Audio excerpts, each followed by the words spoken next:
Selamat pagi saudara, kembali lagi di Sapa Indonesia Akhir Pekan. Hari ini hari Minggu, 6 Juli 2025. Bersama saya Edwin Chan. Dan saya Putri Oktaviani. Pagi ini dingin banget. Wah, emang ya cuacanya mendung dari tadi pagi. Yang memang kalau kita lihat dari semalam itu hujannya nggak berhenti-berhenti, Okta. Oh iya betul, tapi mungkin karena saya udah tertidur dan terlalu pulas ya, jadi nggak sadar kalau misalnya hujan. Tapi memang hujan deras banget ya itu ya? Ya, jadi bahkan di daerah Jakarta Barat, saya waktu itu pulang malam juga kemarin di Jakarta Selatan juga hujan.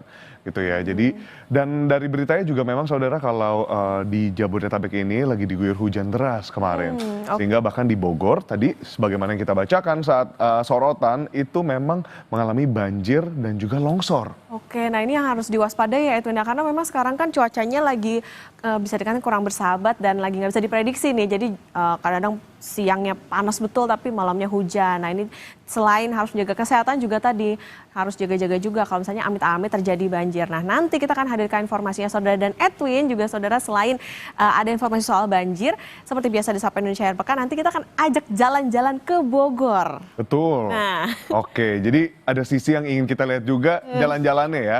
Karena memang ya libur akhir pekan memang wilayah-wilayah di luar Jakarta untuk menghibur diri sendiri dan keluarga. Harus sabar kalau saya macet ya, karena biasanya Bogor jadi bukan alternatif ya, favorit bahkan ya. Selain berburu kuliner juga biasanya ke Kebun Raya. Kebun Raya. Jadi intinya tetap berhati-hati dan pastikan saudara semua dalam keadaan sehat ketika ingin berpergian. Oke, nah selain informasi tadi saudara, kita akan ke informasi pertama dulu di Sapa Indonesia Akhir Pekan. Ada informasi soal kebakaran yang terjadi di permukiman padat penduduk di kawasan Kapuk, Jakarta Barat Minggu dini hari.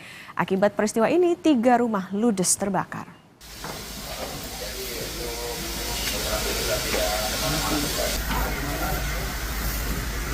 Kebakaran terjadi di permukiman padat penduduk di Gang Pelita 3, Kapuk, Cengkareng, Jakarta Barat. Kobaran api dengan cepat membesar hingga menghanguskan 3 rumah. Tidak ada korban jiwa akibat kebakaran. Diduga kebakaran terjadi akibat korsleting dari salah satu rumah.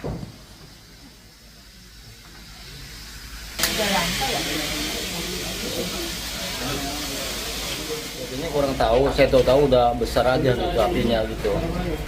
2 lantai apa gimana Pak? Ya, sepertinya sih 2 lantai rumahnya. Tiba-tiba api langsung gede aja Ya, gitu? langsung gede aja, saya ngeliat ke belakang itu. Itu pas ngeliat api besar gitu, warga gimana Pak? Oh, langsung bereaksi, langsung cari ember apa, bantuan apa buat ngambil air gitu untuk memadamkan itu. Di Jakarta kita Bogor, saudara, setelah berupaya selama lebih kurang 3 jam, petugas SAR gabungan berhasil mengevakuasi jasad korban tertimbun longsor di Kecamatan Megamendung, Kabupaten Bogor pada dini hari tadi. Hujan yang masih deras serta banyaknya material longsoran menjadi kendala dalam proses evakuasi jasad korban. Usai dievakuasi, jasad korban langsung dibawa ke rumah sakit terdekat untuk diautopsi. Menurut saksi mata, kejadian bermula saat korban bersama satu temannya sedang berada di dapur memasak makanan untuk berbuka puasa saat tebing longsor dan menimpa keduanya.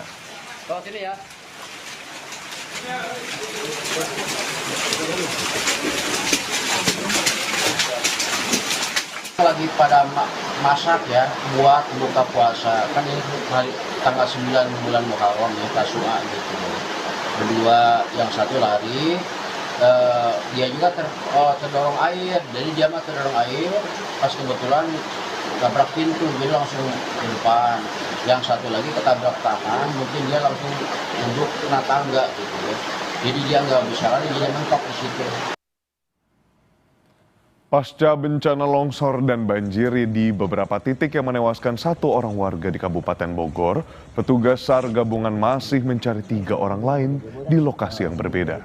Kondisi cuaca memaksa tim SAR gabungan menghentikan pencarian korban longsor di Kecamatan Cisarua, Kabupaten Bogor. Pencarian kembali dilanjutkan pada Minggu pagi. Bupati Bogor Rudi Susmanto menyatakan bencana banjir yang terjadi di beberapa titik di Kabupaten Bogor sudah surut. Longsor di Kecamatan Megamendung menewaskan seorang warga Cianjur. Saat ini jenazah korban sudah dibawa ke rumah duka, sedangkan bencana longsor di Kecamatan Cisarua. 2 orang hingga kini masih dalam proses pencarian petugas SAR gabungan.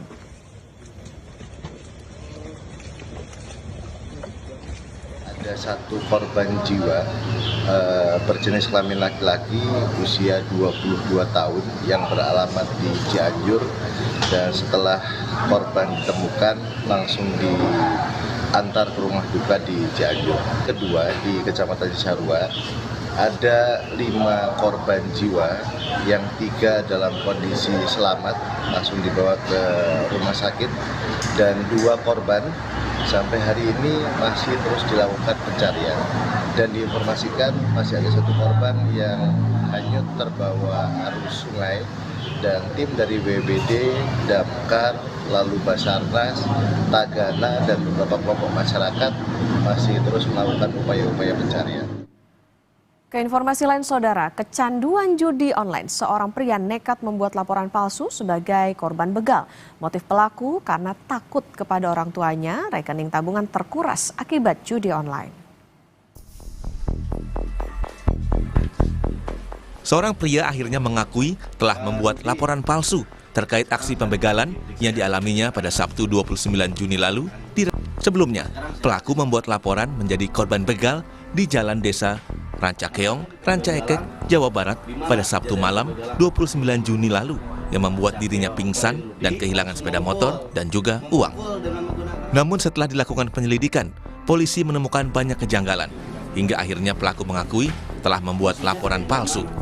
Pelaku mengaku takut dimarahi orang tuanya telah menggunakan uang di tabungan sebesar 150 juta rupiah untuk judi online.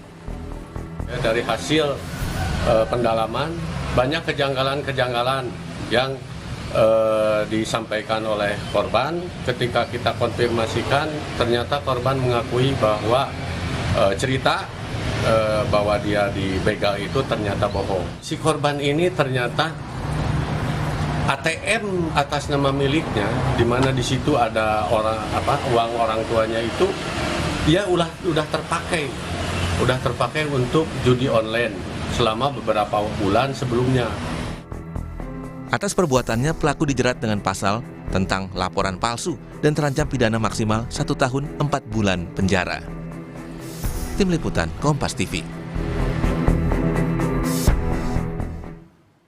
Saudara, tim Komando Operasi TNI HBMA yang tergabung dalam Kogab Wilhan 3 melumpuhkan tokoh kelompok kriminal bersenjata KKB Enos Tipagau dalam operasi di Kabupaten Intan Jaya, Papua Tengah.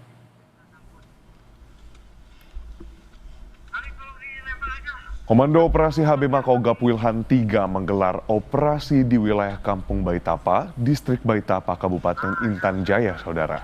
Tim berhasil melakukan tindakan tegas dan terukur terhadap target yang mengakibatkan Enos Tipagau tewas di lokasi. Enos Tipagau diketahui menjabat sebagai Komandan Batalion Kodap 8 Soanggama. Kelompok Enos Tipagau tercatat bertanggung jawab atas sejumlah penembakan dan penyanderaan terhadap warga sipil, termasuk para pekerja bangunan, petani, bahkan tokoh agama lokal. Hari ini, Sabtu 5 Juli 2025, sekitar pukul 7:16 waktu Indonesia Timur, pasukan Koops HBMA melakukan kegiatan penyergapan terhadap Komandan Batalion Kodap 8 Soanggama Intan Jaya, Papua Tengah bernama Enos Tipagau yang menjadi otak sekaligus eksekutor berbagai serangan teror mematikan di wilayah Papua. Yang bersangkutan terpaksa kita berikan tindakan tegas terukur karena tersangka utama pelaku berbagai kejahatan kemanusiaan di Papua ini melawan bahkan menyerang prajurit TNI saat hendak diamankan dari tempat persembunyiannya di Desa Baitapa, Kabupaten Intan Jaya, Provinsi Papua Tengah. Dari tangan dan tempat persembunyian Enos Tipagau, kami mengamankan beberapa barang bukti, antara lain sebuah busur berikut 6 buah anak panah, 2 unit ponsel, 1 speaker, 1 noken, dan kalung, serta selembar bendera bintang kejora. Enos Tipagau sendiri adalah salah satu tokoh penting OPM yang menjadi otak berbagai aksi teror dan kejahatan kemanusiaan yang merenggut korban jiwa, menciptakan rasa takut dan menghambat roda pembangunan di tanah Papua. Kesorotan lainnya, Saudara, Koordinator Masyarakat Anti Korupsi Indonesia surat permohonan untuk dukungan acara istri Menteri UMKM Maman Abdurrahman ke Eropa asli. Ia meminta KPK untuk mendalami dokumen tersebut. Koordinator Masyarakat Anti Korupsi Indonesia, Boyamin Saiman, yakin surat edaran dengan KOP Kementerian UMKM itu asli. Untuk itu, dia mendorong KPK mendalami dokumen-dokumen terkait perjalanan istri Menteri UMKM Maman Abdurrahman ke Eropa. Kata Boyamin, jika memang ditemukan bukti penggunaan fasilitas atau uang dari kementerian, itu bisa disebut menerima gratifikasi. Berkaitan dengan rencana perjalanan istri Menteri UMKM ke Eropa, saya meyakininya benar adanya. Surat itu tidak palsu. Soal apakah yang bersangkutan sudah dapat fasilitas atau belum, yaitu didalami KPK. Jika benar, maka itu apapun bisa diduga sebagai gratifikasi. Dan dalam jangka waktu maksimal 30 hari harus melaporkan kepada KPK. Dan jika nanti memang diduga ada uang yang dipakai untuk melayani beliau, maka ya harus dikembalikan. Sebelumnya, Menteri UMKM Maman Abdurrahman menjadi sorotan setelah beredarnya surat edaran dengan KOP Kementerian UMKM mengenai kunjungan istri Menteri UMKM Agustina Hastarini akan melakukan kunjungan ke beberapa negara Eropa dan meminta dukungan agar mendampingi istri Menteri UMKM beserta rombongannya. Setelah viral di media sosial, Menteri Maman datang ke gedung KPK untuk mengklarifikasi hal itu. Maman bilang, tujuan istrinya berangkat ke Eropa untuk menemani anaknya mengikuti lomba di Eropa. Keberangkatan istri saya ke luar negeri adalah mendampingi anak saya yang masih kelas 1 SMP, mengikuti pertandingan misi budaya, dan saya sampaikan Rp1 pun tidak ada uang dari uang negara, Rp1 pun tidak ada uang dari pihak lainnya. Sementara itu, Saudara, Gubernur DKI Jakarta Pramono Anung menegaskan fasilitas olahraga padel dikenai pajak 10% karena masuk ke dalam objek pajak barang dan jasa tertentu, jasa kesenian dan hiburan. Pemerintah Provinsi DKI Jakarta mengenakan pajak hiburan 10% kepada fasilitas olahraga padel. Adapun fasilitas padel yang dimaksud adalah lapangannya. Pemprov DKI memasukkan padel dalam kategori olahraga permainan yang menjadi objek pajak barang dan jasa tertentu PBJT untuk jasa kesenian dan hiburan. Pajak ini dikenakan atas penyediaan jasa hiburan kepada konsumen, termasuk penggunaan sarana dan prasarana olahraga yang dikomersilkan. Pramono menyebut pajak hiburan dikenakan bagi semua kegiatan untuk menghibur diri yang berbayar seperti padel, bulu tangkis, tenis, basket, dan lainnya.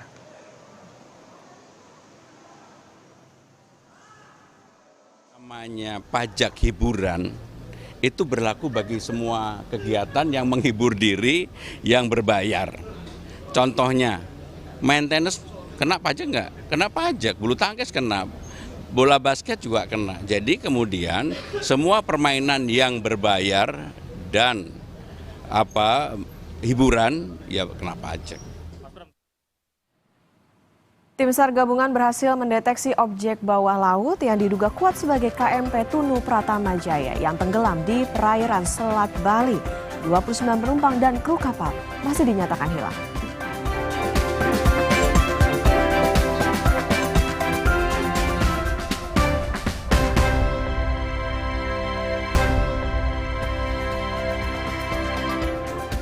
Saudara, terima kasih Anda masih bersama kami di Sapa Indonesia Akhir Pekan. Keluarga korban tenggelamnya KMP Tunu Pratama Jaya menggelar doa di Pelabuhan Ketapang, Banyuwangi, Jawa Timur. Mereka berdoa agar kerabat yang hilang segera ditemukan. Suasana khusyuk terlihat di area dermaga Pelabuhan Ketapang, Banyuwangi, Jawa Timur pada Sabtu malam. Doa ditujukan untuk Gumelar Tidartanaka, anak buah kapal KMP Tunu Pratama Jaya yang masih dinyatakan hilang. Gumelar adalah salah satu dari 65 orang yang masuk dan Kapal yang berangkat dari Ketapang menuju Gilimanuk tenggelam di perairan Selat Bali pada Rabu malam, saudara. Keluarga masih berharap Gumelar dapat ditemukan dalam keadaan selamat. Harapan terbesar keluarga setidaknya jasad Gumelar bisa ditemukan dan dipulangkan.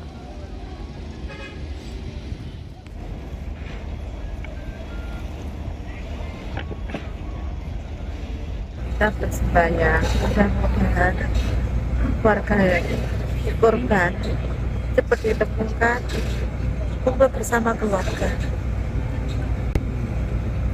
Kita berdoa bersama. Semoga seumpama dia ditemukan keadaan sehat, kita nggak boleh senang. Seandainya tidak sehat, kita nggak boleh sedih. Kita harus menerima. Sementara itu, saudara, pihak operator kapal PT Raputra Jaya menyampaikan permohonan maaf secara terbuka kepada seluruh keluarga korban dan masyarakat. Perwakilan perusahaan membacakan langsung surat pernyataan dan menegaskan keselamatan serta keamanan penumpang adalah tanggung jawab utama pihak operator. Informasi akan terus diperbarui secara berkala dan berdasarkan data Basarnas hingga Sabtu malam sebanyak 30 orang dinyatakan selamat, 6 orang meninggal dunia, dan 29 orang lainnya masih dalam pencarian.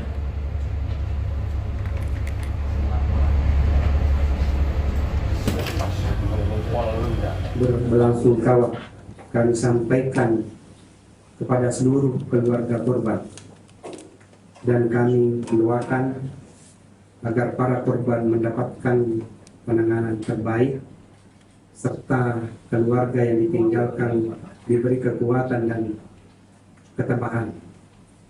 Sebagai operator pelayaran, kami menyadari sepenuhnya bahwa keselamatan dan keamanan penumpang adalah tanggung jawab utama kami. Untuk itu, sejak kejadian berlangsung, kami langsung berkoordinasi erat dengan Basarnas, KSOP, Tanjung Bangi, TNI dan Polri, serta pihak-pihak terkait lainnya dalam proses evakuasi, pencarian, dan penanganan korban. Kami juga terus berkoordinasi dengan ASDP sebagai operator pelabuhan Ketapang dan Gilimanuk guna memfasilitasi penyediaan bantuan darurat bagi seluruh korban dan keluarga yang saat ini masih menunggu kabar terkait proses pencarian. Berikutnya, saudara, tim SAR gabungan berhasil mendeteksi objek bawah laut yang diduga kuat sebagai KMP Tunu Pratama Jaya yang tenggelam di perairan Selat Bali. 29 penumpang dan kru kapal masih dinyatakan hilang. Meski upaya pencarian masih belum menemukan korban, tim SAR gabungan berhasil mendeteksi objek bawah laut yang diduga kuat sebagai KMP Tunu Pratama Jaya. Basarnas berharap peralatan yang ada, kapal TNI AL KRI Vanildo, bisa memverifikasi temuan objek bawah air ini. Sementara itu, pencarian korban di permukaan laut juga terus diperluas, mencakup 25 mil laut dari lokasi terakhir kapal diketahui. Dari 65 manifest KMP Tunu Pratama Jaya, 30 diantaranya dinyatakan selamat dan 6 orang ditemukan meninggal dunia. Sementara 29 lain masih belum ditemukan. Di titik lokasi mereka bisa mengidentifikasi adanya objek di bawah air yang patut diduga bahwa itu adalah kapal yang kita cari. Panjang dan lebar pir bersamaan.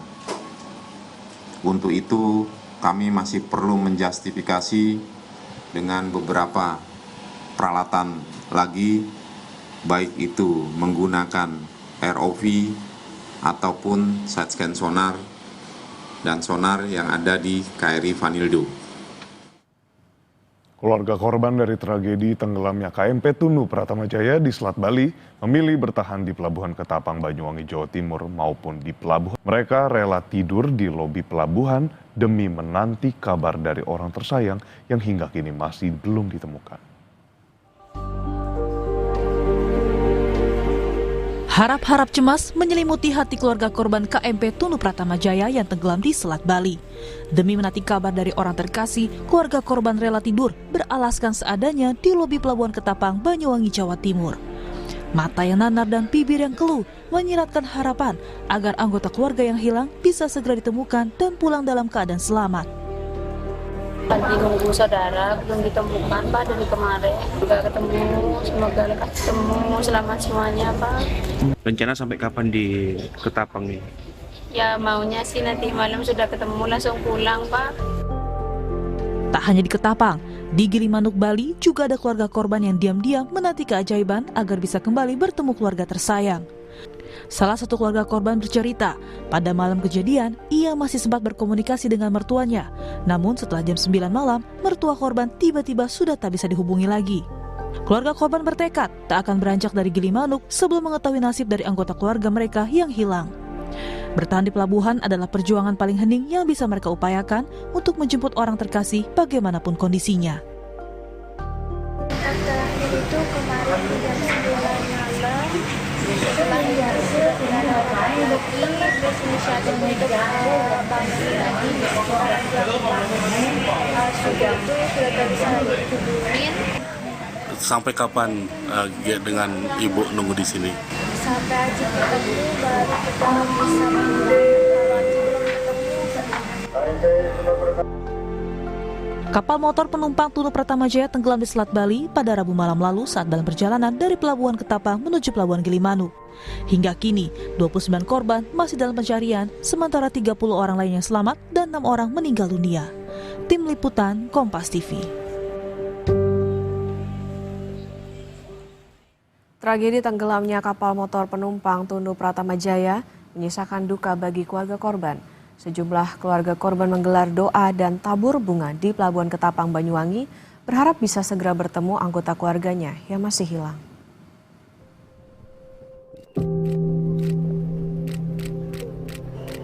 Sejumlah keluarga korban hilang KMP Tunu Pratama Jaya yang tenggelam di Selat Bali menggelar doa dan tabur bunga di Pelabuhan Ketapang, Banyuwangi pada Sabtu siang.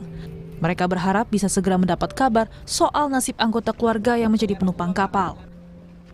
Salah satu keluarga yang melakukan tabur bunga adalah Ahmad dan Suryani, orang tua dan mertua dari Bintang Nur Hidayat dan Eli, penumpang kapal Tunu Pratama Jaya yang hingga kini belum diketahui keberadaannya.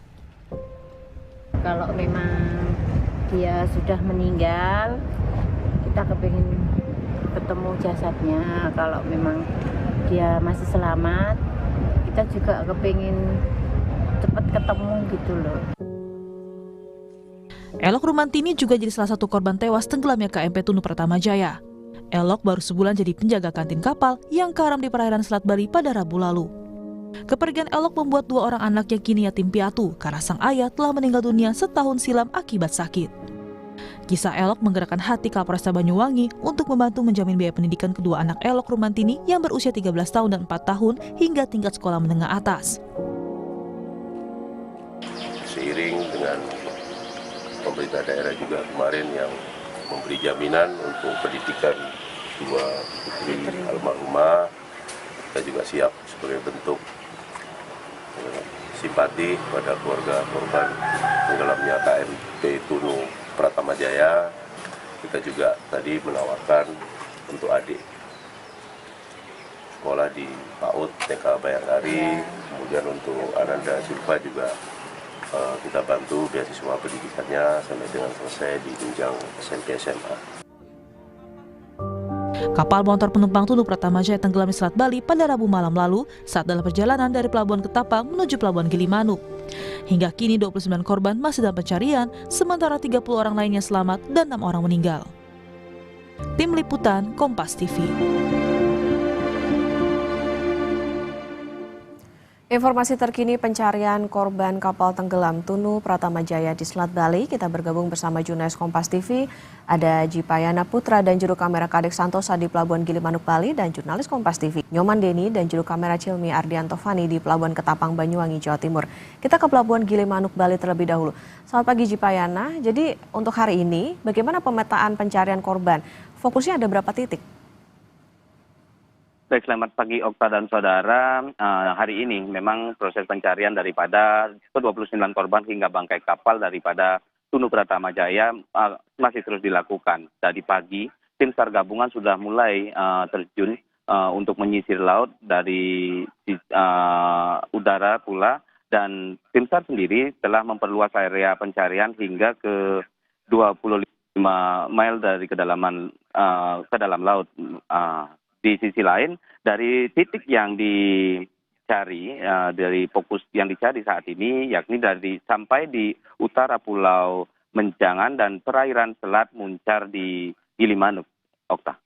Oke, Jipayana, artinya untuk hari ini jika dilihat situasinya, kalau kemarin kan salah satu yang menjadi kendala ini adalah cuaca. Untuk pagi hari ini, adakah prediksi begitu? Seperti apa? Baik Okta dan saudara, memang faktor cuaca dan gelombang. Jipayana, kita akan menuju ke Pelabuhan Ketapang bersama dengan Nyoman Denny dan juru kamera Cilmi Ardianto Fani. Ini adalah visual terbaru, saudara. Nyoman, bagaimana informasinya? Apakah sudah tiba Wapres Gibran Rakabuming Raka di sana?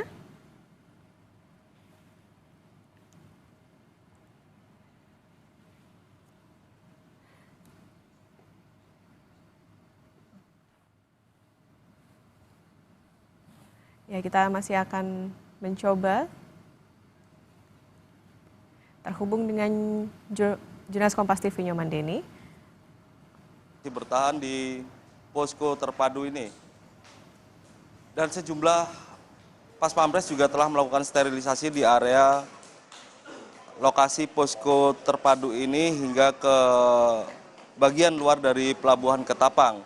Sementara itu direncanakan Gibran juga menemui langsung para keluarga dari penumpang kapal Tunu Pratama Jaya ini untuk memberikan dukungan.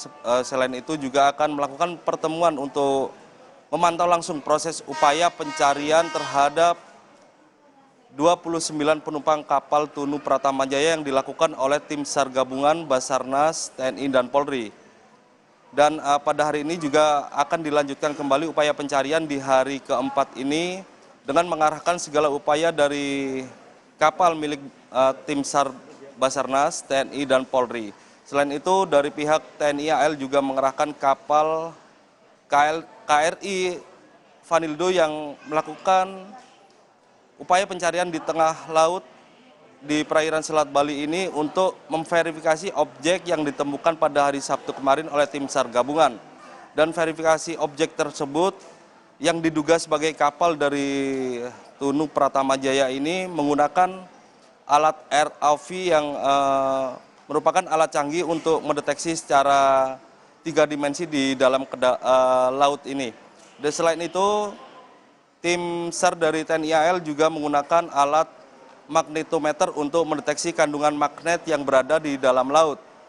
Selain magnetometer, TNI AL juga menggunakan alat sonar untuk mendeteksi logam di kedalaman laut untuk memastikan bahwa objek yang ditemukan oleh tim SAR gabungan pada hari Sabtu kemarin merupakan bangkai kapal dari Tunu Pratama Jaya. Okta. Nyoman, kami lihat dari visual, nampaknya ini Wapres Gibran Rakabuming Raka sudah tiba. Adakah informasi apa yang disampaikan begitu pada otoritas setempat? Kemudian apakah sudah menemui pihak keluarga korban di sana?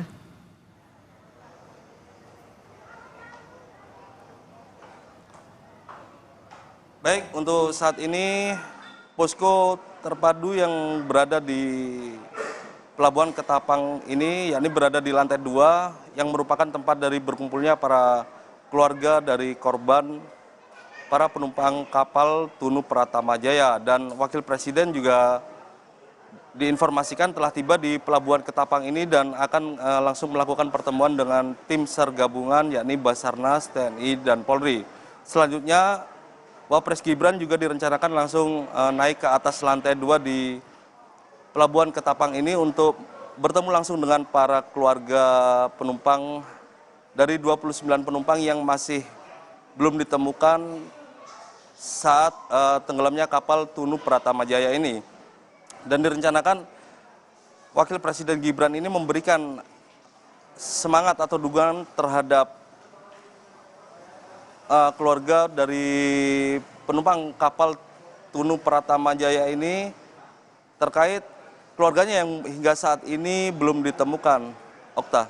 Nah, Nyoman, untuk hari ini Wapres Gibran hadir bersama dengan siapa saja? Mungkin ada pejabat negara kah atau seperti apa Nyoman di sana?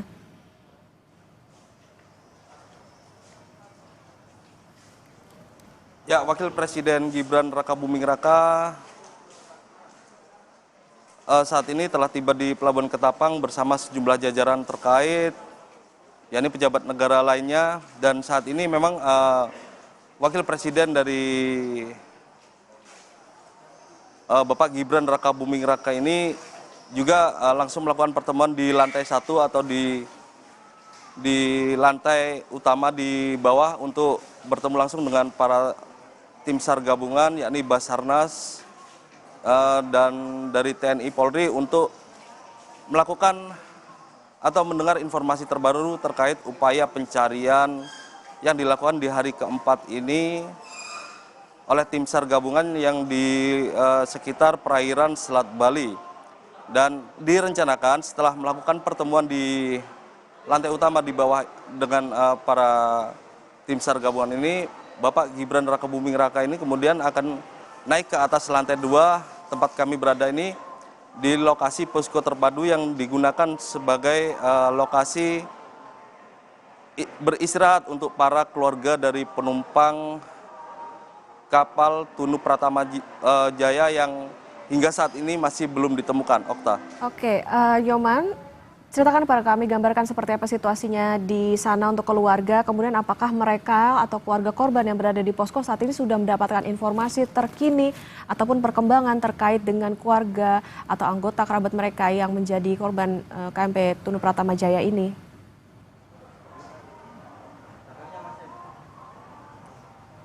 Baik, Okta, jika diberitakan sebelumnya bahwa sejumlah keluarga penumpang dari 29 orang yang belum ditemukan ini berada di lantai utama di Pelabuhan Ketapang ini, dan pada hari ketiga kemarin pihak dari otoritas pelabuhan memindahkan para keluarga dari penumpang ke atas lantai 2 dan mereka diberikan matras untuk tempat beristirahat dan wahana permainan untuk anak-anak untuk digunakan sebagai trauma healing. Dan hingga saat ini informasi terbaru terkait upaya pencarian oleh tim SAR gabungan masih terus dilakukan dengan mengupdate informasi di papan yang disediakan oleh tim Basarnas di area lokasi posko terpadu. Dan informasi terpadu yakni terkait temuan objek yang diduga sebagai kapal Tunu Pratama Jaya yang tenggelam pada hari Rabu lalu, dan objek tersebut berada di sekitar tengah di perairan Selat Bali. Namun temuan objek tersebut akan diverifikasi atau dipastikan oleh KRI Vanildo menggunakan alat canggih ROV yang bisa mendeteksi secara 3 dimensi di bawah kedalaman laut. Selain ROV, tim TNI AL juga menggunakan alat magnetometer untuk mendeteksi kandungan magnet yang berada di dalam laut. Tak hanya itu, tim TNI juga mengerahkan sekitar 15 penyelam di Selam Bair dan juga tim dari Kopaska untuk melakukan penyelaman di bawah laut jika objek tersebut memang sudah terdeteksi dengan ROV. Okta. Oke. Keluarga korban KMP Tunu Pratama Jaya masih menantikan informasi terkini dan juga terbaru terkait dengan update pencarian korban yang masih dilanjutkan. Dan untuk hari ini terlihat juga bahwa Wapres Gibran Rakabuming Raka ini menemui tim SAR gabungan untuk juga memantau bagaimana proses pencarian yang dilakukan oleh tim SAR gabungan. Dan saat ini juga bisa dilihat di visual yang kami sajikan saudara bahwa situasinya saat ini Wapres Gibran Rakabuming Raka tengah berbincang bersama dengan tim SAR gabungan untuk memastikan bahwa proses pencarian ini bisa dilanjutkan dengan lancar dan juga aman. Dan tentunya apapun informasinya tentu ini sangat ditunggu oleh keluarga atau 29 korban KMP Tunu Pratama Jaya yang hari ini pencariannya masih dilanjutkan. Terima kasih, jurnalis Kompas TV Nyoman Deni dan juru kamera Cilmi Ardianto Fani melaporkan dari Pelabuhan Ketapang Banyuwangi, dan sebelumnya ada Jipayana Putra dan juru kamera Kadek Santosa melaporkan dari Pelabuhan Gilimanuk Bali. Selamat bertugas kembali rekan-rekan. Saudara, usai jeda, hujan deras dengan intensitas tinggi yang mengguyur wilayah Bogor, Jawa Barat menyebabkan banjir dan longsor di wilayah Puncak. Seorang warga tewas karena tertimbun longsor.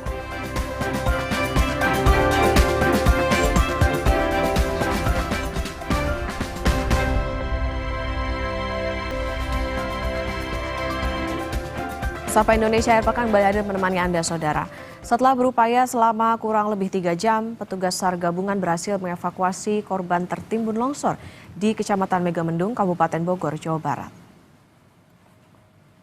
Hujan yang masih deras serta banyaknya material longsoran menjadi kendala dalam proses evakuasi jasad korban. Usai dievakuasi, korban langsung dibawa ke rumah sakit terdekat untuk diotopsi. Menurut saksi mata, kejadian bermula saat korban bersama temannya sedang berada di dapur memasak makanan untuk berbuka puasa saat tebing longsor dan menimpa keduanya. Oh, sini ya. Lagi pada masak ya, buat buka puasa. Kan ini hari tanggal 9 bulan Muharram ya, Tasu'a gitu. Kedua, yang satu lari. Dia juga terdorong air, jadi dia mah terdorong air, pas kebetulan tabrak pintu, jadi langsung ke depan. Yang satu lagi ketabrak tangan, mungkin dia langsung duduk kena tangga gitu ya. Jadi dia nggak bisa lari, dia mentok di situ. Bupati Bogor, Rudi Susmanto, bilang 1 korban tewas ditemukan di titik longsor yang berada di Kecamatan Megamendung, Kabupaten Bogor, Jawa Barat. Hingga saat ini masih ada 3 korban yang masih belum ditemukan, yakni 2 korban di Kecamatan Megamendung dan 1 korban di Kecamatan Cisarua. Pencarian korban banjir dan longsor di Kabupaten Bogor masih terus dilakukan tim SAR gabungan. Hal tersebut disampaikan Bupati Bogor Rudi Susmanto saat meninjau lokasi longsor Minggu dini hari.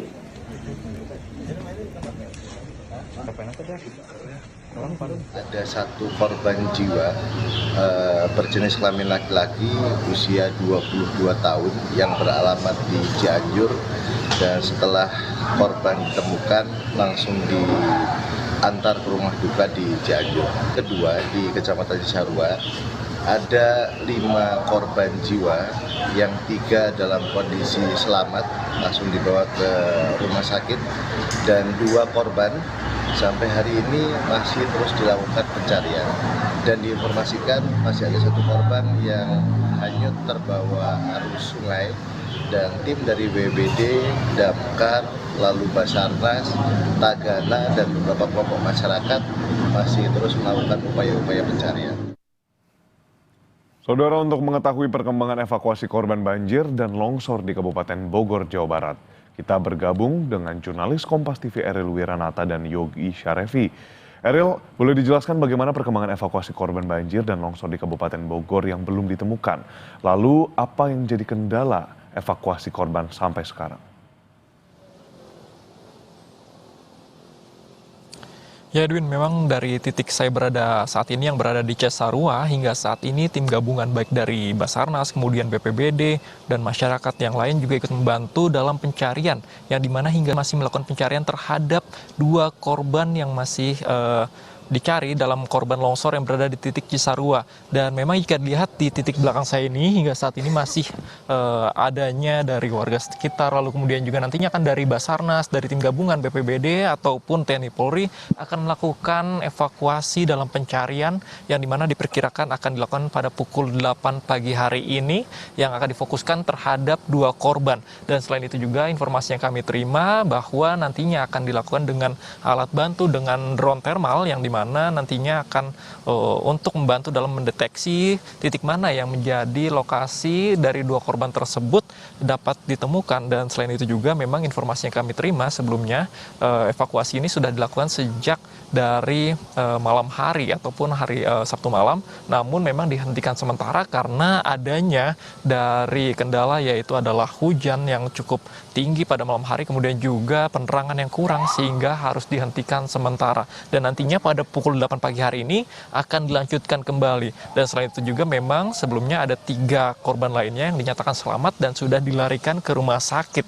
Namun memang belum dapat dijelaskan untuk hingga saat ini dari 3 korban tersebut seperti apa, dan kami juga belum dapat menerima informasi terkait dengan korban yang lainnya. Ini merupakan warga yang tinggal di sekitar ataupun penduduk dari mana, dan nantinya kita juga akan menunggu terkait dengan hasil pencarian terhadap 2 korban. Dan memang di Cisarua ini tidak hanya di titik saat ini saya berada yang terjadi bencana, yang dimana dari titik berada di titik lainnya ada 1 korban yang dinyatakan hanyut, namun memang berbeda dari titik saat ini saya berada yang merupakan titik longsor, yang 1 korban tersebut dinyatakan hanyut dan masih dalam pencarian. Dan selain itu juga ada 1 titik yang berada di Megamendung yang dimana dinyatakan 1 korban tersebut dinyatakan tewas. Dan selain itu juga dari Bupati Bogor mengatakan bahwa nantinya dalam bencana kali ini memang akan dioptimalkan terkait dalam utamanya, faktor utamanya adalah pencarian terhadap korban yang hingga saat ini masih dilakukan baik dari BPBD lalu juga dari Basarnas dan kemudian TNI Polri, yang nantinya dari masyarakat gabungan sekitar pun akan membantu dalam proses pencarian. Dan selain itu juga nantinya akan ada pengoptimalan terhadap bantuan terhadap warga terdampak. Memang jika di titik saya ini berada di Cisarua, ini berada cukup jauh dari pemukiman penduduk sehingga tidak adanya pengungsian dari warga sekitar, sehingga memang hanya berada di titik lokasi belakang saya ini berada yang masih dalam pencarian terhadap 2 korban yang terkena longsor berada di daerah Cisarua. Dan nanti kita akan menunggu dan kita akan berharap bahwa pencarian terhadap 2 korban ini dapat ditemukan segera. Edwin. Baik, Eril. Kalau dilihat dari tampak visual di belakang Anda, lalu juga dari penjelasan mungkin yang ditanyakan saat di lapangan sejak pagi tadi, lantas bagaimana dengan profil tanah di sana? Mungkin apakah di sana termasuk tanahnya yang lembek atau selama ini tidak pernah terjadi longsor dan ini merupakan kali pertama? Ya Edwin, memang jika dilihat saat ini di belakang saya ini tanah masih terlihat padat, yang dimana memang juga faktor dari curah hujan yang cukup tinggi sejak sore Sabtu sore hari, yang dimana memang dikatakan bahwa hujan tersebut menjadi salah satu kendala dari evakuasi yang dilakukan. Namun berbeda dengan di Megamendung yang cukup adanya material yang cukup menjadi kendala, di titik saat ini saya berada dikatakan bahwa kendalanya adalah pada malam hari yaitu penerangan lampu. Namun kini pada pagi hari akan dilakukan evakuasi dan diharapkan dapat segera tertemu dengan kondisi cuaca yang cukup baik dan cukup cerah pada pagi hari ini di Kota Bogor. Edwin. Baik, harapannya pencarian yang akan dilakukan sesaat lagi, kurang lebih 10 menit lagi, dapat dilaksanakan dengan efektif dan pastinya tetaplah berhati-hati Eril di sana. Terima kasih banyak atas laporan lengkap Anda, Jurnalis Kompas TV Eril Wiranata dan juru kamera Yogi Syarefi yang melaporkan langsung di Cisarua, Kabupaten Bogor, Jawa Barat. Bank Syariah Indonesia International Expo 2025 hadir dengan tujuan membentuk halal ekosistem melalui tema Engaging Indonesia in the Global Halal Industry. Penyanyi religi Maher Zain menjadi penampilan eksklusif yang disuguhkan untuk menyapa pengunjung dan fans Indonesia. Melalui tema Engaging Indonesia in the Global Halal Industry, Bank Syariah Indonesia ingin mengajak masyarakat, pelaku UMKM, serta stakeholders dengan membentuk ekosistem halal di Indonesia. BSI International Expo 2025 menjadi sarana untuk membentuk, mempertemukan, hingga mempermudah para pelaku usaha, pebisnis, dan masyarakat dalam menikmati maupun mencari produk halal melalui sistem yang modern dan terpercaya. Di samping itu, 2 hal juga menjadi fokus dalam Expo Internasional pada tahun ini, yakni bisnis emas dan haji, serta umroh. 2 tujuan ini diharapkan bisa mengajak masyarakat Indonesia, terutama bagi umat muslim, untuk bisa memanfaatkan emas sebagai bentuk investasinya, termasuk menunjukkan kemudahan paket beribadah yang disediakan. Tentu saja tantangannya adalah bagaimana kita menyatukan banyak stakeholders. Ya, kita juga punya event, makanya hari ini kita ada business matching. Ya, bagaimana kita menggabungkan banyak pihak stakeholder termasuk negara-negara sahabat yang memang membutuhkan produk-produk halal. Tantangannya bagaimana mereka bisa jualan di luar. Dengan business matching inilah kita, para UMKM yang sudah kita bina melalui TWB, Talenta Wirausaha BSI, kita bina, kita dampingi, setelah produknya memang layak, lalu kita pertemukan dengan investor di luar, sehingga dia bisa keluar. Dari market di luar juga bisa kita garap. Kita tantangannya bagaimana kita bisa menggroom mereka, memfasilitasi mereka, dan juga membuka pasar mereka. Membuka wadah inspirasi dan kolaborasi, BSI International Expo 2025 turut membuat rangkaian program publik yang menarik dan menghibur. Salah satunya menghadirkan Maher Zain, solois dengan banyaknya lagu religi yang populer di Indonesia, bukan hanya akan menghibur tapi juga dinilai karyanya memiliki konten dan makna yang sejalan dengan tujuan ekosistem halal. Today is like it's not like a regular concert. I'm coming here to meet everyone and have a chat, and at the same time sing. I think it's going to be like 7 songs. You know, Indonesia is my biggest supporter, and there's a great reason for that. We have almost 200 or 250 million Muslims here, and we are around 2 billion Muslims or 2.5 billion Muslims all around the world. And like a bank as such, BSI is doing something great. It's creating solutions for people. It helps them to keep things halal, and which is like the main thing that I think we have to always think about as Muslims, how we can do everything in life, because Islam is not just about akhirah, but what you do here in dunya. Melalui rangkaian BSI International Expo 2025 diharapkan bisa mendorong Indonesia menuju target sebagai negara nomor 1 atau yang memimpin bisnis halal di dunia. Triksi Valencia, Anggi Mendarwan, Kompas TV. Saudara, Presiden Prabowo Subianto tiba di Rio de Janeiro, Brasil untuk menghadiri konferensi tingkat tinggi BRICS 2025. Lengkapnya usai jeda.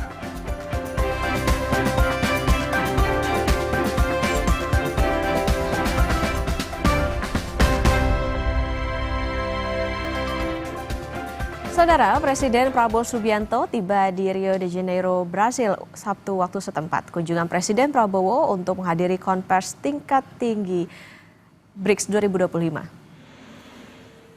Setibanya di landasan Airbase Geleo, Presiden Prabowo disambut dengan upacara kehormatan militer. Di karpet merah, Presiden Prabowo disambut jajaran pejabat tinggi Brasil. Usai penyambutan, Presiden Prabowo langsung menuju hotel tempat bermalam. Kehadiran Presiden Prabowo di KTT BRICS 2025 menandai partisipasi perdana Indonesia sejak resmi bergabung dengan Forum BRICS pada awal tahun.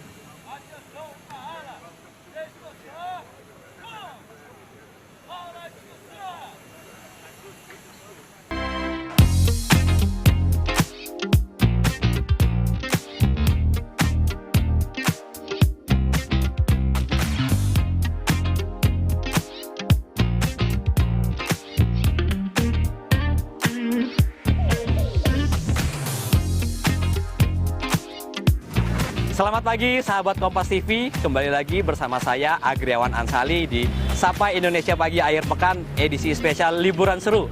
Nah, mumpung lagi liburan panjang dan juga mumpung akhir pekan, saya sudah berada di salah satu hutan kota yang terletak di tengah kota, tepatnya di Kota Bogor, yaitu Kebun Raya Bogor. Nah, di sini saya akan mencoba berkeliling berbagai macam tempat yang ada di dalam. Yuk, ikuti keseruan saya.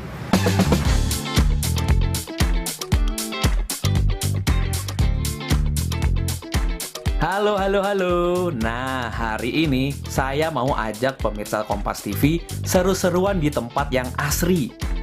Yep, bener banget. Selamat datang di Kebun Raya Bogor, salah satu taman botani tertua dan terindah di Indonesia. Sebelum saya mendatangi wahana seru yang ada di Kebun Raya, rasanya nggak afdol deh kalau kelilingnya nggak skuteran nih sobat. Sekalian saya mau tunjukin satu spot wahana baru yang menarik. Nah, kapan lagi bisa keliling danau depan Istana Presiden. Keren banget kan pastinya? Kira-kira berapa ya harganya? Langsung aja yuk kita tanya-tanya dengan General Manager Korkom, Bang Jainal. GM Korkom dari Kebun Raya Bogor, Kang Jainal. Apa kabar Kang? Alhamdulillah sehat, sampurasun. Sampurasun. Kang Jainal, ini pertama-tama nih saya penasaran nih, tutur danau ini baru ada kapan sih Kang? Dan apa tujuannya adanya wahana tutur danau ini? Iya, ini kita ada di Boat Ride. Oke. Tutur Danau, salah satu fasilitas baru yang ada di Kebun Raya agar para pengunjung, baik itu anak-anak, dewasa maupun family, bisa merasakan atau menikmati keindahan alam Kebun Raya, terutama yang berada di Danau Gunting ini. Oke.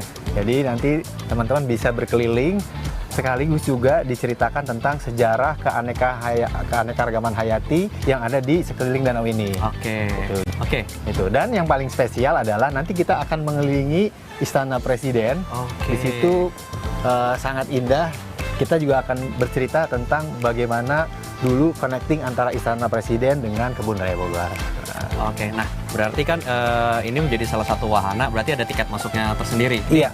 Untuk tiket masuknya tersendiri ini berapa dan apa aja ini yang didapatkan dari tiket masuk itu? Ya, untuk satu kali putaran di Danau Gunting ini yang akan menikmati boat ride bisa dengan hanya Rp35.000. Oke, Rp35.000. Kurang lebih sekitar 20 menit ya. Oke. Dan ini merupakan salah satu wahana baru yang ada di Kebun Raya dan kita baru mulai beberapa bulan ini saja. Semoga ini bisa meningkatkan pelayanan publik daripada Kebun Raya kepada para pengunjungnya. Nah, terkait dengan Kebun Raya Bogor dulu dan sekarang, ini apa sih perbedaannya, Kang Jainal? Kebun Raya sekarang udah beda banget ya. Jadi udah lebih keren lah ya. Karena sekarang Kebun Raya yang pasti lebih bersih, lebih nyaman, dan tentunya banyak sekali fasilitas-fasilitas yang kita berikan kepada pengunjung. Untuk membuat mereka mendapatkan experience yang baru di Kebun Raya. Tidak hanya sekedar datang, makan, terus pulang, tapi mereka juga datang bisa menikmati ataupun menambah wawasan pengetahuan tentang tumbuh-tumbuhan yang ada di Kebun Raya Bogor. Oke, ngomong-ngomong pengetahuan, saya dengar ada yang namanya kelas edukatif. Iya. Nah, ini boleh dijelaskan, Kang? Kita mempunyai sebuah program untuk mengedukasi anak-anak dari berbagai jenjang. Jadi mulai dari prasekolah, SD, SMP, SMA, bahkan perguruan tinggi, dan ibu-ibu pun komunitas bisa menikmati berbagai macam kelas edukasi yang ada di Kebun Raya. Tujuannya apa? Tentu agar kita bisa memberikan pengetahuan tumbuhan, dan yang paling penting adalah bagaimana kita memberikan influence kepada para pengunjung ataupun para siswa yang mengikuti kelas edukasi. Kemudian mereka akan menambahkan kecintaan terhadap lingkungan dan pengetahuan tumbuhan. Oke, luar biasa. Nah, ini Kang, kan kita ini lagi musim liburan anak sekolah, Betul. apalagi di akhir pekan ini tentunya tingkat wisatawan itu sangat tinggi nih, terutama di Bogor. Nah, untuk Kebun Raya Bogor sendiri ini jam operasionalnya nih gimana, Kang?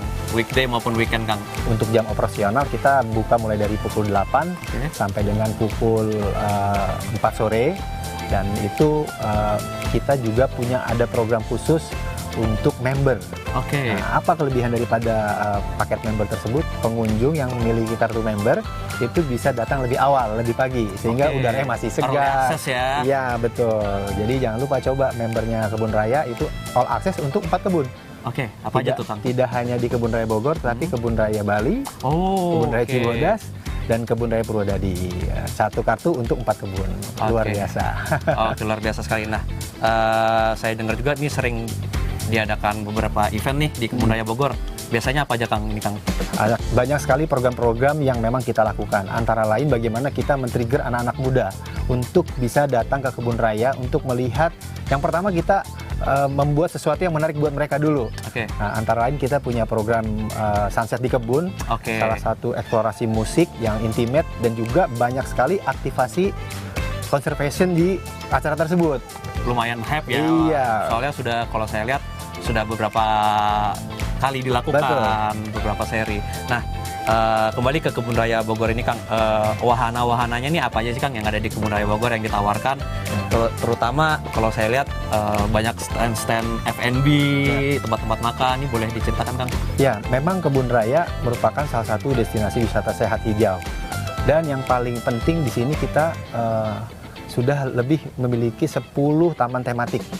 Nah, taman-taman tematik tersebut memang kita ciptakan, kita suguhkan sebagai wahana baru untuk meningkatkan edukasi tumbuhan hayati yang ada di Kebun Raya. Antara lain ada Taman Nepenthes, kemudian yang baru kita resmikan ada Taman Hoya, Taman Begonia, Taman Pisang, Taman Obat, Taman anggrek dan lain sebagainya. Itu salah satu upaya dari kami sebagai pengelola kebun raya meningkatkan pelayanan edukasi kepada pengunjung dan juga menambah wawasan pengunjung untuk melakukan experience. Dan juga yang paling spesial nih ada adventure STEM. Oke, apa itu Bang? Jadi adventure STEM itu bisa menemukan beberapa lokasi, kemudian akan ada stempel-stempel yang menjadi menariknya adalah stempel tersebut itu nanti akan membentuk sebuah ikonik yang ada di kebun raya. Oke, jadi semacam ngumpulin puzzle ya? Ya, kayak adventure hunt lah seperti itu. Nah, itu yang menarik juga untuk bisa dinikmati oleh para pengunjung yang sedang menikmati liburan sekolah. Nah, kebetulan nih Kang, kita sudah sampai di depannya Istana Kepresidenan ya, yang tepatnya ada di Bogor. Ini gimana nih Kang, experience yang diharapkan untuk pengunjung tuh apa sih Kang, dengan kita bisa tutur danau sampai mengakses, kita bisa berfoto ya, bisa berfoto tepat di depan istana. Betul, salah satu keunggulan buat pengunjung yang datang ke kebun raya kemudian menikmati tutur danau ini bisa berfoto persis di background Istana Presiden. Luar biasa sekali ini. Kalau untuk saya sih jarang-jarang sekali ya, karena mumpung ada kesempatan ini kita akan berfoto nanti Kang. Siap. Oke pemirsa, jangan kemana-mana, tetap saksikan terus Sapa Indonesia Akhir Pekan, spesial edisi liburan seru. Kita habis ini mau keliling-keliling lagi di Kebun Raya Bogor. Jangan kemana-mana, tetap di Kompas TV. Ayo ke Kebun Raya.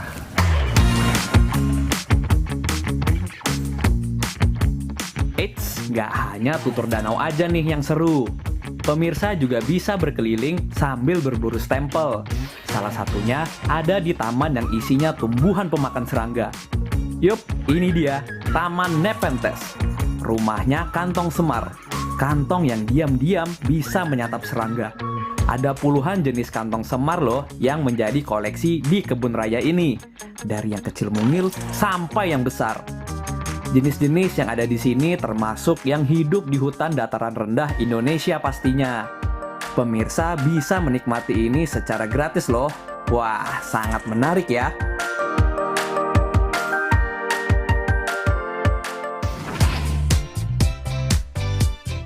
Nah, Sobat Kompas TV, kalau yang ini Rumah Kaca Hoya. Terdapat 30 spesies baru yang berhasil Brin dapatkan loh. Di rumah kaca yang terbesar dan terlengkap di Asia Tenggara ini, sahabat Kompas TV bisa melihat rangkaian varian Hoya yang eksotik. Mengikuti tur edukasi dan tentu mencari stem hunt. Wah, seru banget pastinya. Banyak sekali hal menarik yang harus pemirsa cobain nih di Kebun Raya Bogor. Dijamin bakalan seru banget deh liburannya. Abis yang satu ini, saya akan ajak pemirsa ke tempat yang gak kalah seru pastinya.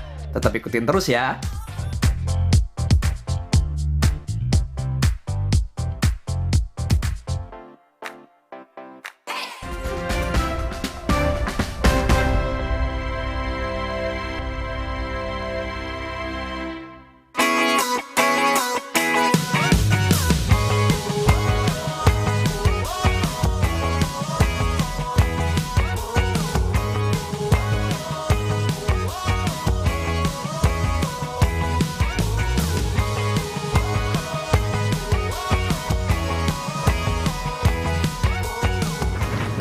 Oke pemirsa, setelah tadi saya udah keliling-keliling menggunakan skuter listrik, nah tadi tuh saya udah lewat sekali Museum Zoologium Bogorians. Ini terus saya penasaran. Nah sekarang saya memutuskan untuk mampir ke Museum Zoologi ini. Nah saya akan bertemu salah satu guide yang ada di sini, namanya Mbak Nurul. Yuk. Halo Mbak Nurul, selamat pagi. Aku Agri. Nah ini Mbak Nurul adalah guide yang ada di Museum Zoologi ini ya Mbak. Mbak Nurul, ini kan kalau aku dengar kabarnya Museum Zoologi ini baru direnovasi nih Mbak. Betul. Apa aja sih Mbak yang baru dari museum ini? Oke, jadi di dalam ini kita baru selesai revitalisasi Mas. Dari segi bangunan masih tetap, cuman dari segi display dan juga pencahayaan yang berubah sih. Oke. Gitu. Ini kita mungkin boleh sambil lihat-lihat ke dalam Mbak ya, sambil kita ngobrol. Oke. Yuk Mas Agri, kita masuk ke dalam.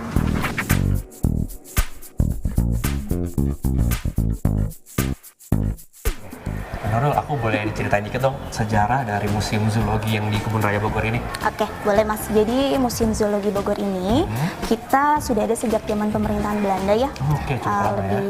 Lebih tepatnya didirikannya pada tahun 1894. Oke. Usianya sudah mau mencapai 130 tahun ya. Di mana Museum Zoologi Bogor ini didirikan oleh seorang ahli zoologi pertanian dari Jerman yang berkewarganegaraan Belanda. Yaitu Dr. J.C. Koningsberger. Jadi pada awalnya Museum Zoologi Bogor ini dulunya merupakan sebuah laboratorium kecil yang berfungsi untuk meneliti serangga dan hama tanaman yang ada di Kebun Raya Bogor.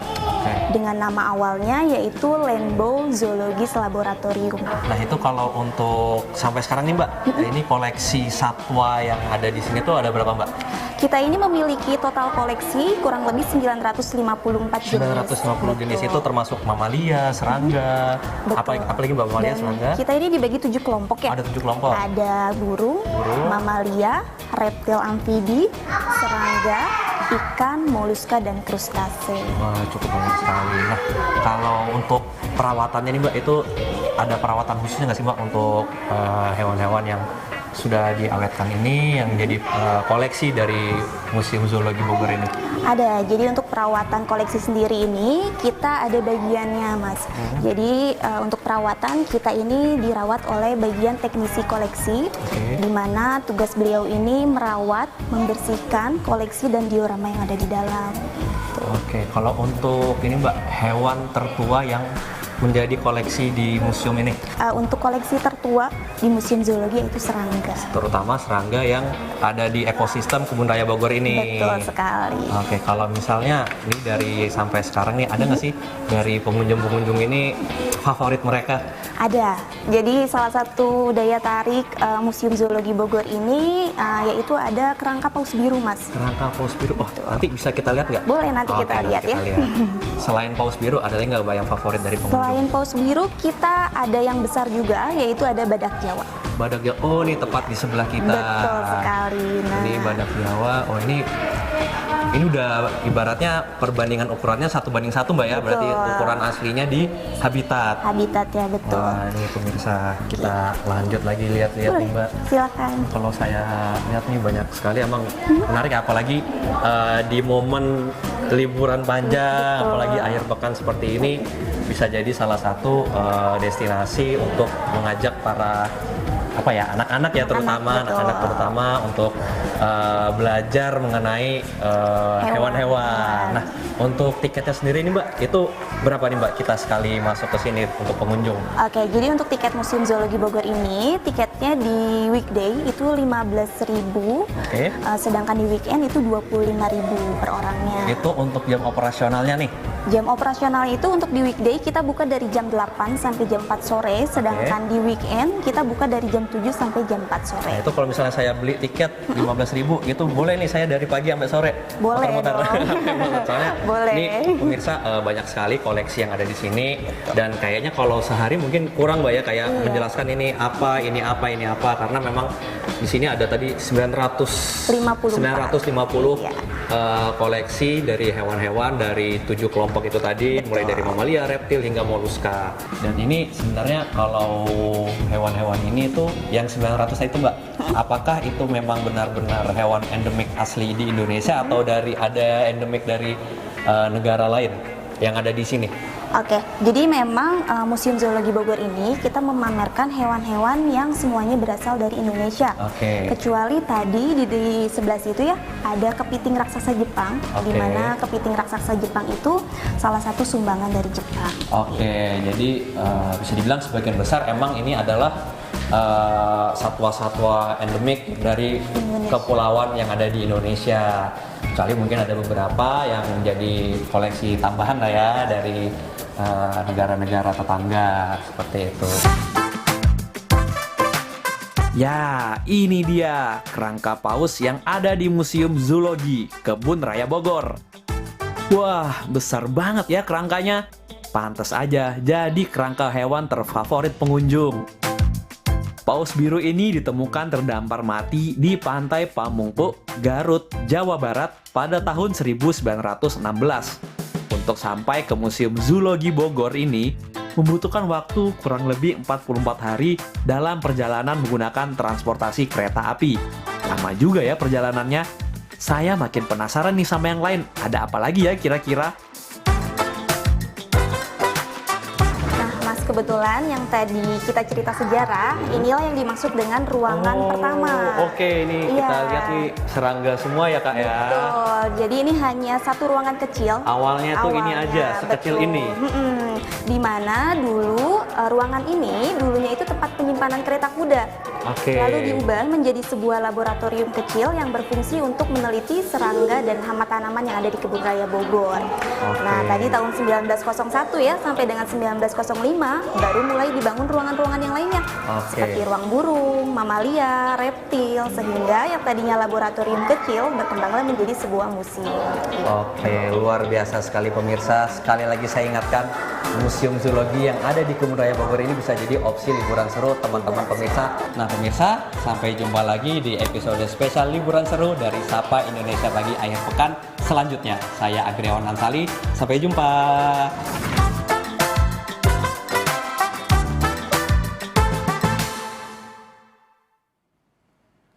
Jadi pengen makan kepiting ya, tapi jangan kepitingnya segede itu. Iya, hati-hati kolesterol Edwin. Nah tadi lumayan juga ya dengan harga tiket 15.000 sampai 20.000 kalau weekend, itu bisa ngeliat 950 koleksi di Museum Zoologi. Tadi juga beragam sekali, ada juga bukan hanya dari Indonesia atau memang ada binatang ataupun tumbuhan yang ada di Kebun Raya Bogor itu sendiri, tapi bahkan dari luar negeri. Tadi kayak kepiting yang tadi saya jadi lapar itu dari kepiting rasa se-Jepang katanya. Ajak-ajak dong Win kalau mau makan kepiting tapi. Nah saudara, selain itu kita juga ingin melihat jalan-jalan dan juga wisata edukatif dan menyenangkan bersama keluarga yang bisa Anda temukan di Desa Wonosari, Karanganyar, Kabupaten Pekalongan. Di mana di sana saudara pengunjung dapat menikmati pengalaman unik memetik dan mencicipi langsung anggur dari kebun seluas 1 hektar. Meluangkan waktu berwisata bersama keluarga tidak ada salah. Desa Wonosari, Karanganyar, Kabupaten Pekalongan. Di desa ini Anda bisa berwisata di kebun anggur milik Miftah yang luasnya sampai 1 hektar. Di tempat wisata kebun anggur, Anda bisa menemukan berbagai jenis varian diantaranya Jupiter, Ilaria, Everest, Ghost, bersama 30 jenis lainnya. Bahkan pengunjung yang datang ke sini sebelum membeli bisa langsung mencicipi buah anggur langsung dari pohonnya. Kalau dirasa cocok dan pas, pengunjung juga bisa langsung memetiknya sendiri dan diserahkan ke petugas untuk ditimbang. Salah seorang wisatawan asal Kabupaten Sragen menyebut baru pertama kali merasakan serunya wisata buah anggur ini. Menurutnya wisata buah anggur ini cocok untuk keluarga sebagai bentuk edukasi kepada anak-anak. Dengan harga Rp75.000 hingga Rp100.000 per kilogram, pengunjung dapat menikmati anggur berkualitas sekaligus pengalaman wisata yang memanjakan mata. Iya, ini memang minta dibeliin anggur sekalian bisa incip-incip. Oh, bisa nyicipi ya? Iya. Gimana pendapatnya dengan metik langsung ya? Iya. Pendapatnya gimana dengan kebun anggur ini Mas? Bagus nggak? Bagus. Dipetikin. Dipetikin. Rasanya gimana anggur di sini? Enak banget. Enak ya? Oh, ini baru pertama kali atau udah sering ke sini Diva? Baru pertama kali. Wisata anggur yang dikelola oleh Miftah ini berawal dari hobinya yang suka dengan tanaman hias. Awalnya, Miftah hanya mengoleksi beberapa jenis anggur saja. Seiring berjalannya waktu, kebun anggur ini tidak hanya menghasilkan buah untuk dijual, tetapi juga mulai menarik perhatian masyarakat sekitar dan sekolah untuk wisata edukasi. Miftah menjelaskan, sudah hampir 5 tahun kebunnya dibuka untuk umum dengan konsep pengunjung bisa membeli anggur dengan memetik langsung dari pohonnya. Memang tujuannya nanti untuk wisata petik ya, bukan untuk ke bakul gitu Bu. Oh gitu ya. Oh, biasanya yang kesini siapa aja ini yang beli? Apa anak-anak sekolah atau TK atau gimana? Ya hampir semua ya, semua kalangan udah pernah datang. Tapi kalau untuk TK biasanya untuk edukasi gitu, sekalian pendidikan untuk menanamnya dan perawatan. Dari kebun anggur milik Miftah, selain buah anggur, pengunjung juga bisa membeli bibit pohon anggur berbagai jenis. Bahkan pengunjung bisa membeli pohon anggur yang sudah berbuah untuk ditanam di rumah. Ari Himawan, Kompas TV, Pekalongan, Jawa Tengah. Nah, informasi tadi saudara menutup jumpa kita di Sapa Indonesia Akhir Pekan. Terima kasih sudah menyaksikan. Saya Putri Oktaviani. Dan saya Edwin Chan. Sampai jumpa. Pamit undur diri ya saudara.